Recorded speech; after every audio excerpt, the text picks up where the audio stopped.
உன்னத பாட்டு 2ஆம் அதிகாரம். நான் சாரோனின் ரோஜாவும் பள்ளத்தாக்குகளின் லீலி புஷ்பமுமாயிருக்கிறேன். முள்ளுகளுள்ள லீலி புஷ்பம் எப்படி இருக்கிறதோ அப்படியே குமாரத்திகளுக்குள்ளே எனக்கு பிரியமானவளும் இருக்கிறாள்.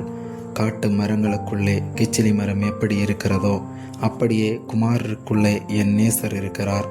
அதன் நிழலிலே வாஞ்சியாய் உட்காருகிறேன். அதன் கனி என் வாய்க்கு மதுரமாயிருக்கிறது. என்னை விருந்து சாலைக்கு அழைத்து கொண்டு போனார்.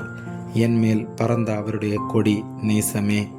திராட்சை ரசத்தால் என்னை தேற்றுங்கள், கிச்சிலி பழங்களால் என்னை ஆற்றுங்கள். நேசத்தால் சோகமடைந்திருக்கிறேன்.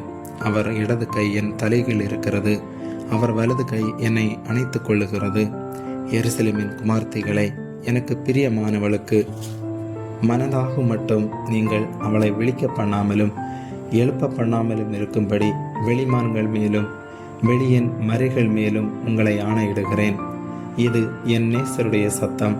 இதோ அவர் மலைகள் மேல் குதித்தும் மேடுகள் மேல் துள்ளியும் வருகிறார்.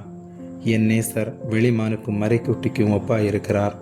இதோ அவர் எங்கள் மதிலுக்கு புறம்பே நின்று பலகனி வழியாய் பார்த்து கிராதியின் வழியாய் தமது மலர்ந்த முகத்தை காண்பிக்கிறார்.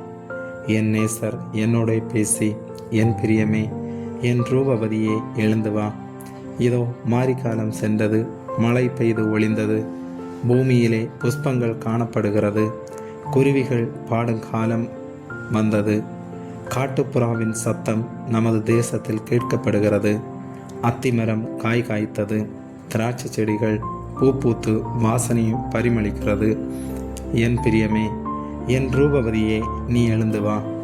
கண்மலையின் வெடிப்புகளிலும் சிகரங்களின் மறைவிடங்களிலும் தங்குகிற என் புறாவே, உன் முகரூபத்தை எனக்கு காண்பி. உன் சத்தத்தை நான் கேட்கட்டும். உன் சத்தம் இன்பமும் உன் முகரூபம் அழகுமாயிருக்கிறது என்றார். திராட்சை தோட்டங்களை கெடுக்கிற குழி நரிகளையும் சிறு நரிகளையும் நமக்கு பிடியுங்கள். நம்முடைய திராட்சை தோட்டங்கள் பூவும் பிஞ்சுமாயிருக்கிறதே. என் நேசர் என்னுடையவர், நான் அவருடையவள். அவர் லீலி புஷ்பங்களுக்குள்ளே மேய்கிறார். என் நேசரே, பகல் குளிர்ச்சியாகி நிழல் சாய்ந்து போகும் வரைக்கும் நீர் திரும்பி குன்றும் பிளப்புமான கண்மலைகளில் குதித்து வரும் கலைமானுக்கும் மறைகளின் குட்டிக்கும் சமானமாயிரும். ஆமேன்.